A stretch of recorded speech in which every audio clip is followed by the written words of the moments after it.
Hey everybody, welcome to my video where I compare utility maximization and cost minimization. The left hand side is going to be our consumer theory utility maximization part. The right hand side will be our producer theory cost minimization. Now we're going to do a little bit of calculus in this. I'll allude to some bigger calculus, but we're mostly going to be guided by graphs. So here's the unlabeled graph that seems to apply to both of them. It looks something like this.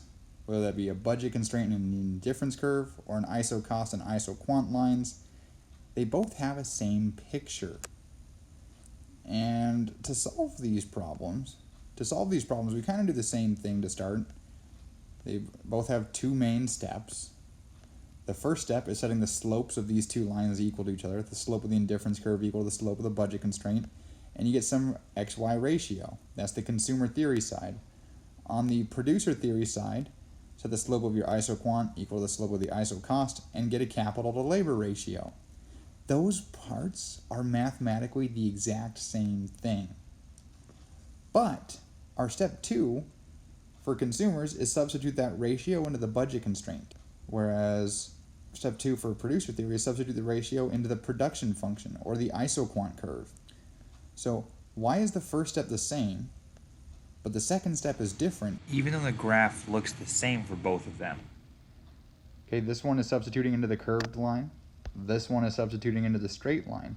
Why is the second step different? That's the focus of this video. Utility max, cost min. Let's dig into it.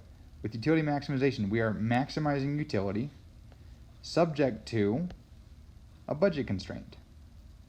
The blue equation is our objective function, the thing we're trying to optimize, and the red is our limiting factor or our constraint.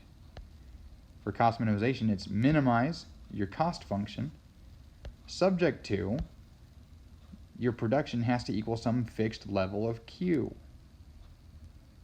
So we have different objectives and constraints.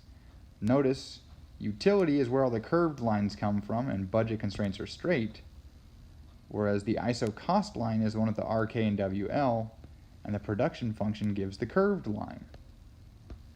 Now, if you're more heavy into calculus, you'd probably just set up a Lagrangian. L equals u of xy plus lambda times I minus px times x minus py times y, where that's your objective function and the budget constraint is your constraint. Likewise, you would set up a Lagrangian for the cost minimization, rk and wl plus lambda times q bar minus f of kl, where that's your objective function, and this is your budget constraint. Or sorry, not your budget constraint, but it's your constraint. In my class, I actually don't really do the Lagrangian. I'm going to mostly do the graphical approach, so I leave you here if this is how your teacher does it. Take your first order conditions and start solving. But what I'm going to show you works anyway. Let's graph these two solutions. X and Y, there's your budget constraint, there's your indifference curve. Y star and X star are the optimal bundle for utility maximizing within your specific budget constraint. For producer theory, you have capital and labor. There's your ISO cost line. Here's your ISO quant line. And the ISO quant represents that Q bar. And we have some level of labor and some level of capital that minimizes the cost of producing Q bar units of the good. So, are those the same graph? It seems like they might be, but the answer is not quite. It's almost the same graph. Let's compare what's going on here. Don't forget, we had different objectives and constraints. With utility maximization, we have a budget constraint that we are stuck with. We cannot get past this budget constraint. That is the limiting factor. We can get this utility, or this utility, or this utility, or this utility, or this utility, or a million others, but what we're trying to do is get the most utility we can afford within our budget constraint. And that's for the dark blue line, right there.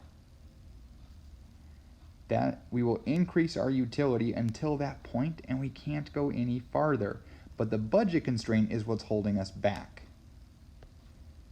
The highest utility that the budget constraint allows. All of those blue lines and infinity others have some point where the XY ratio works.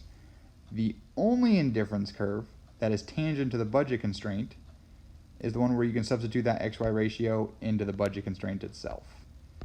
Now, let's look at the cost minimization.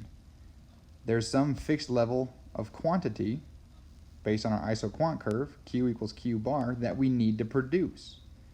And our goal is to produce it for the lowest cost possible. Here's one cost curve, here's another iso cost curve, here's another one, here's another one, and here's another one. Our goal is to get the lowest cost possible, shifting inwards, while still producing Q bar units of the good. Lowest cost that Q equals Q bar allows.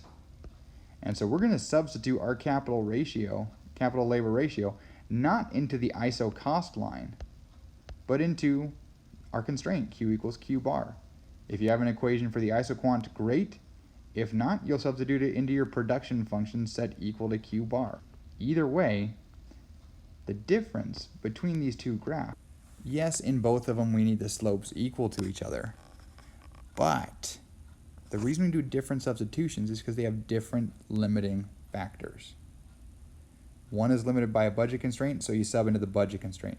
The other is limited by a production constraint, so you substitute into the production constraint. Sub ratio into the constraint. That's the end story, and that's where these two things diverge from each other.